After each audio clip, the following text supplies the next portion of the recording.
নমস্কার, আমি doctor Shankar Chakraborty, ENT surgeon, Agartala. Allergy আমরা প্রতিনিয়তই সম্মুখীন হই। অনেক কিছু থেকে অ্যালার্জি হতে পারে। যে সমস্ত জিনিস থেকে অ্যালার্জি হয় সেগুলিকে আমরা বলি অ্যালার্জেন। সেটা খাওয়া হতে পারে, যেগুলো ফুড, কোনো ওষুধপত্র হতে পারে, অথবা ডাস্ট হতে পারে। তারপরে যে সিজনাল বিভিন্ন ফুলের রেণু বা ফুলের থেকে হতে পারে। এছাড়া বিভিন্ন গাছের পাতা বা গাছের যে সমস্ত এগুলি থেকে হতে পারে। এই সমস্ত অ্যালার্জেন থেকে বিভিন্ন রকমের ম্যানিফেস্টেশন হয়। সাধারণ সর্দি, হাঁচি, কাশি, এগুলি স্কিনে প্রবলেম হতে পারে, স্কিনের র্যাশ হতে পারে, অ্যালার্জিক র্যাশ হতে পারে। এছাড়া খুব বেশি পরিমাণে হলে সেখানে শ্বাসকষ্ট হতে পারে।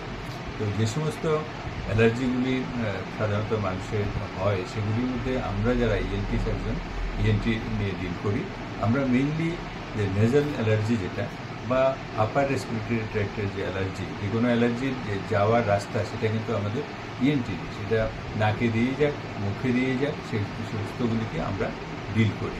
তো কমনলি আমরা যে অ্যালার্জিক রাইনাইটিস এগুলি নিয়ে আমরা ডিল করি, সেটা একটা ক্রনিক সমস্যা, আবার কিছু কিছু ক্ষেত্রে সেটা সিজনালও হয়।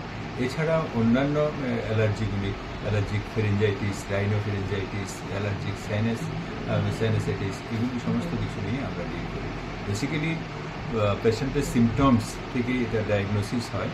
স্পেসিফিক কোনো টেস্ট নেই। যে সমস্ত টেস্ট এখন হচ্ছে যেগুলি খুবই ব্যয়সাপেক্ষ এবং সব জায়গাতে হয়ও না, যেমন স্কিন প্রিক টেস্ট, সেটা সব জায়গাতে হয় না। কিছু ব্লাড টেস্ট আছে, সেগুলির ক্ষেত্রেও সব জায়গাতে করা যায় না, এক্সপার্টিসের প্রয়োজন হয়, সেগুলি খুব একটা হয় না। তো এই সময়গুলিতে, এখনকার সময়ে অ্যালার্জি হওয়ার প্রবণতা একটু বেশিই থাকে। তো সবাই যে জিনিসগুলিতে অ্যালার্জি হয় বা যেগুলি তাদের অসুবিধা হয়, সেগুলি অ্যাভয়েড করে চলাই সবচেয়ে বেশি দরকার।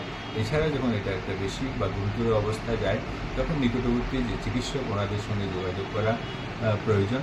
আর বিশেষ করে যে অ্যালার্জিগুলির কথা আমি বললাম, নাকের বা গলা, মুখের, এই সমস্তগুলি হলে সঙ্গে সঙ্গে ইএনটি সার্জনের সঙ্গে যোগাযোগ করা দরকার। সবাইকে ধন্যবাদ।